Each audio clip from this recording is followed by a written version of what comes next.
Hello chums, welcome to another actionable tip. My name is Dr. Charles Knight. In this short actionable tip, I'll talk you through how you can use a little used feature in PowerPoint to better manage student presentations, especially if you've got large groups of students to deal with. Before I do the tip, I tried to keep these recordings fairly neutral, but I've got to say, from a pedagogical point of view, I think that group presentations are an absolute car crash and a disaster. And if you want to hit me up to know why I think that, I'm on Twitter at Charles Knight. So, however, you inherit a module or you take over a module, and the module says that the students must do a group presentation. There are 180 students on the module. You quickly realise that if each of the students does a 15-minute presentation, each group of students, that will require multiple members of staff in different rooms, and that they will have to sit there from 9 a.m. in the morning till 5 p.m. in the evening doing presentation after presentation with no breaks. If a student group runs late, that will throw the timings out.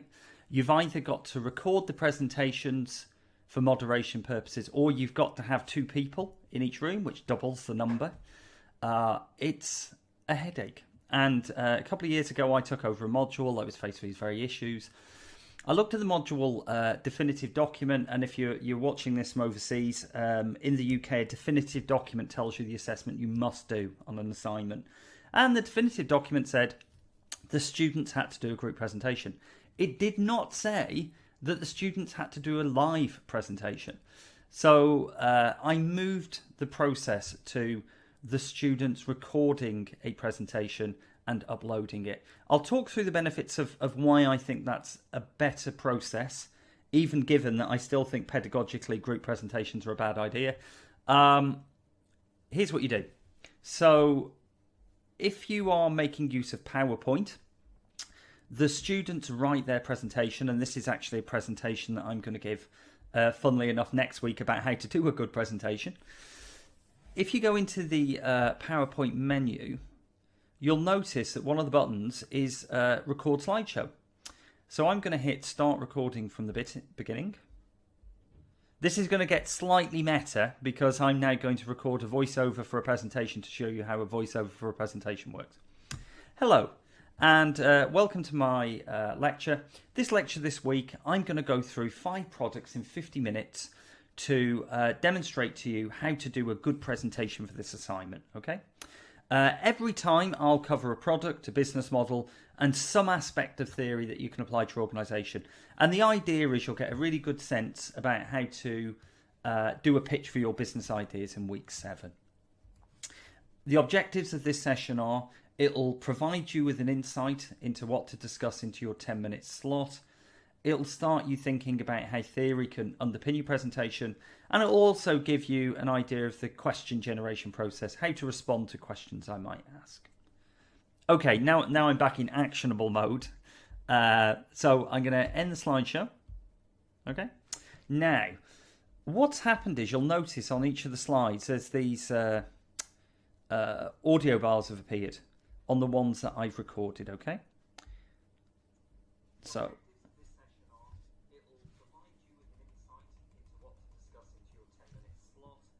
it'll start you thinking about how theory can underpin your presentation, and it'll also give you an idea of the question generation process, how to respond to questions I might. Okay, so you can see that the PowerPoint now has an audio track. It will also move forward through the slides just in the way that the presenter did. The great thing about doing this as well is if the students find that with one of the slides that they've gone wrong, they can start the recording from current slide and overwrite the audio on that one slide. There are a number of different reasons that I think doing this is superior to other methods of doing it, okay? The first one is, think about this. You are marking these presentations. You are going to watch a presentation every 15 minutes from 9 a.m. in the morning till 5 o'clock in the evening. How do you seriously maintain your concentration at 4:30 in the afternoon when you've been at this since 9 in the morning? Well, if you can do it, you're a better person than me, because I can't. The second thing is, how is it that you'll be able to give the students robust feedback on their presentation? Because you effectively have to be able to memorise and summarise a live presentation every 15 minutes, make detailed notes, and then later, maybe the next day or the day after, be able to actually remember what those notes were about. So it eliminates that, because you can go backwards and forwards in the presentation. From the student perspective, I've found that the student presentations, the quality of them is so much higher. And there's a number of different reasons for this. The students often get fixated on the performance aspect of the presentation. Once you remove that performance aspect, the students tend to concentrate more on content, okay? The second thing is, and this is a bit of a warning, and I never thought about this in my first year, when I shifted from doing live presentation to recorded presentations, I left the timings the same. And what I mean is, I said to the students, record a 15-minute presentation, because that's what they had done live. 15 minutes when you're recording is a long time. So as a rule of thumb, reduce the time that you give the students by about a third. You will find that they have much stronger content, but they will go through it much more quickly. Okay, so that's it really. It's great for administration purposes. It's great for moderation, external examiner purposes, because you've got the actual evidence base to show the external examiner about how moderation was done. It's great from an organisational point of view, because you don't have to tie up God knows how many lecturers for all day to do these kind of things. And also, as I've said, the students actually kind of like it, partly because by the time I see my students in their final year, they've done endless of these stand-up group presentations where everybody talks for 2 minutes. That's another, I'm not going to get into that here, that's another bugbear of mine. Everybody must talk in the presentation. What a colossal waste of time.